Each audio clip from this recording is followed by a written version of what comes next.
Hello guys, welcome to our YouTube channel Commerce Series, a perfect place for commerce lover। तो आज हम पढ़ेंगे business management के कुछ इंपॉर्टेंट MCQs। अगर आपने इसके पहले वाला पार्ट नहीं देखा है तो आप हमारी प्लेलिस्ट पे जा करके बिजनेस मैनेजमेंट के MCQ सीरीज देख सकते हैं। चलिए स्टार्ट करते हैं। Piece rate system is contributed by. Piece rate system किसने कंट्रीब्यूट किया था? Taylor, Louis Allen, Harold Koontz, Henry fuel.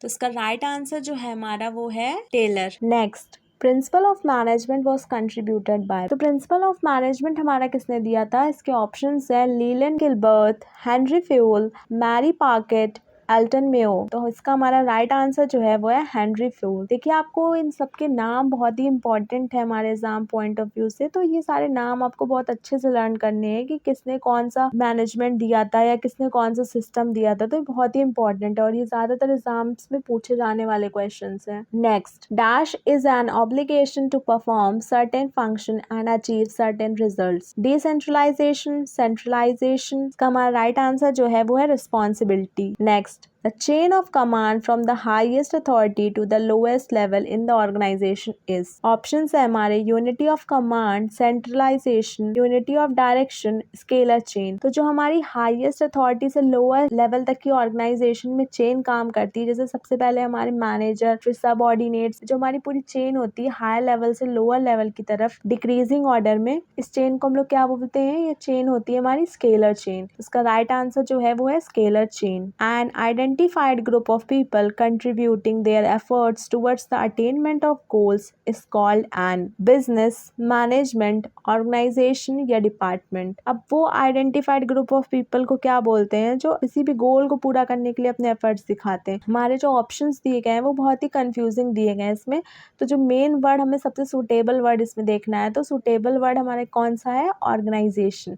Organization is the right answer of this question. Next, control system of an organization has no influence over the। organization के control system का किसके ऊपर influence नहीं होता है? external environment पे, customers पे, internal environment पे या government। तो देखिए external environment पे हमारी government, competitors ये सब आते हैं, तो इन पे हमारा कोई control नहीं होता है, तो हमारा right answer जो होगा वो होगा external environment। steps to be taken for selecting salesperson is an example of procedure, policy, rules या methods। तो इसका हमारा राइट आंसर जो होगा वो होगा procedure. Allotment of work to each worker on the basis of the capacity of an average worker functioning in the normal working condition is dash. Scientific task planning, social task planning, not a planning, scientific organisation. तो ये हमारी क्या होती है? इसका right answer है हमारा scientific task planning. ये हमारी साइंटिफिक टास्क प्लानिंग होती है ऑर्गेनाइजेशन की। General and industrial management was written by. अब जर्नल और इंडस्ट्रियल मैनेजमेंट किसने लिखी थी? का हमारा राइट आंसर जो है वो है हेनरी फ्यूल। हेनरी फ्यूल ने जर्नल एंड इंडस्ट्रियल मैनेजमेंट लिखी थी। तो ये सारे क्वेश्चंस हमें बहुत अच्छे से लर्न करने हैं और याद रखने हैं। The decision deal with novel and non repetitive problem is dash. Non economic decision, individual decision, non programme decision या प्रोग्राम डिसीजन। तो इसका हमारा राइट आंसर जो है वो है नॉन प्रोग्राम डिसीजन। तो आज के लिए बस इतना ही। अगर आपने इससे पहले का हमारा पार्ट नहीं देखा है MCQ सीरीज का, तो आप जाकर के वो भी देख सकते हैं, जिसमें हमने टॉप 10 बिजनेस मैनेजमेंट के MCQs पढ़े थे। Thank you guys, thanks for watching.